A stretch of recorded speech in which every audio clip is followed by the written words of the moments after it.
Hello, നമുക്കിന്നൊരു ചെമ്മീൻ ബിരിയാണിയുടെ recipe ഉണ്ടല്ലോ. ആദ്യം തന്നെ കുറച്ച് സവാള എടുക്കുക, കുറച്ച് തക്കാളി, ജിഞ്ചർ ഗാർലിക്കിൻ്റെ പേസ്റ്റ്, പിന്നെ ചെമ്മീൻ നേരത്തെ തന്നെ കായം തേച്ച് വെച്ചതും കൂടി എടുക്കുക. ഇത് നന്നായിട്ട് ഉള്ളി വഴണ്ട് വരുമ്പോൾ അതിലേക്ക് ആ ചെമ്മീൻ കൂടെ ആഡ് ചെയ്തിട്ട് നന്നായിട്ട് ഇളക്കി കൊടുക്കുക കേട്ടോ. ഇതൊന്ന് ഇളക്കി പാകമായിട്ട് വരുമ്പം അതിലേക്ക് തക്കാളി ആഡ് ചെയ്ത് കൊടുക്കുക. അത് കഴിഞ്ഞിട്ട് കുറച്ച് മല്ലിച്ചപ്പും കൂടെ ഇട്ട് കൊടുക്കുക. ശേഷം നമ്മൾ നേരത്തെ എടുത്ത് വെച്ച ജിഞ്ചർ ഗാർലിക്കിൻ്റെ പേസ്റ്റും കൂടി ആഡ് ചെയ്തിട്ട് നന്നായിട്ട് ഇളക്കി കൊടുക്കുക കേട്ടോ. ഇത് ഇളക്കി വരുമ്പോൾ ഇതിലേക്ക് കുറച്ച് മഞ്ഞൾപ്പൊടി, പിന്നെ കുറച്ച് ഗരം മസാല കൂടെ ആഡ് ചെയ്തിട്ട് ശേഷം എരിവിന് ആവശ്യത്തിനുള്ള മുളക് ഓരോരുത്തരുടെ ടേസ്റ്റിനനുസരിച്ച് എടുത്തിട്ട് അതുകൂടെ നന്നായി മിക്സിയിലിട്ടിട്ട് അരച്ചിട്ട് ഇട്ട് കൊടുക്കുക. പിന്നെ പാകത്തിനുള്ള ഉപ്പ് കൂടി ആഡ് ചെയ്ത് കൊടുക്കുക. ശേഷം കുറച്ച് തൈര് കൂടെ മിക്സിയിലിട്ട് ജസ്റ്റ് ഒന്ന് ക്രഷ് ചെയ്തിട്ട് അതും കൂടി ആഡ് ചെയ്ത് കുറച്ചും കൂടെ വെള്ളം ഒഴിച്ചിട്ട് തിളയ്ക്കാൻ വേണ്ടിയിട്ട് നമുക്ക് വെയിറ്റ് ചെയ്യാം കേട്ടോ. ഇതൊന്ന് നല്ല തിളച്ച് കഴിഞ്ഞാൽ നമുക്ക് ഗ്യാസ് ഓഫ് ആക്കാം.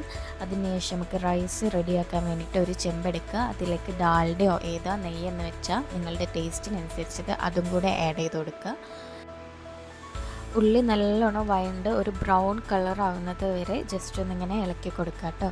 അതിനുശേഷം ഇതിലേക്ക് സ്പൈസസ് ആയിട്ടുള്ള പട്ട, ഗ്രാമ്പൂ, ഏലക്ക എന്നിവ ഇട്ട് കൊടുക്കുക കേട്ടോ.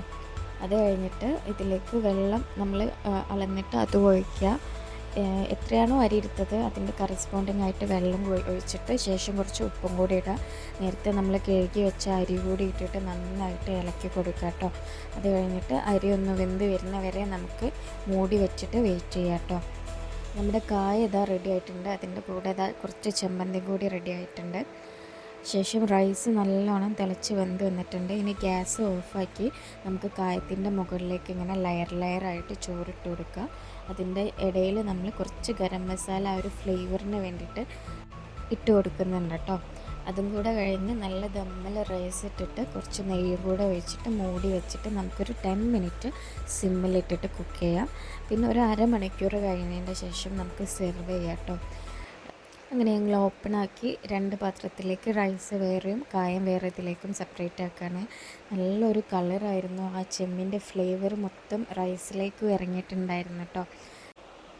അങ്ങനെ എല്ലാം നല്ലോണം മിക്സാക്കി കഴിഞ്ഞതിന് ശേഷം ഒരു പാത്രത്തിലേക്ക് കുറച്ച് ചോറും സൈഡിൽ കുറച്ച് കായും അതിൻ്റെ കൂടെ കുറച്ച് ചമ്മന്തിയും കൂട്ടിയിട്ട് കഴിച്ചു നോക്കിയിട്ടോ. നല്ല യമ്മി ആയിരുന്നു. നല്ല കഴിക്കാൻ തന്നെ ഫ്ലേവറബിൾ ആയിട്ടുള്ള ഒരു ബിരിയാണിയാണ്.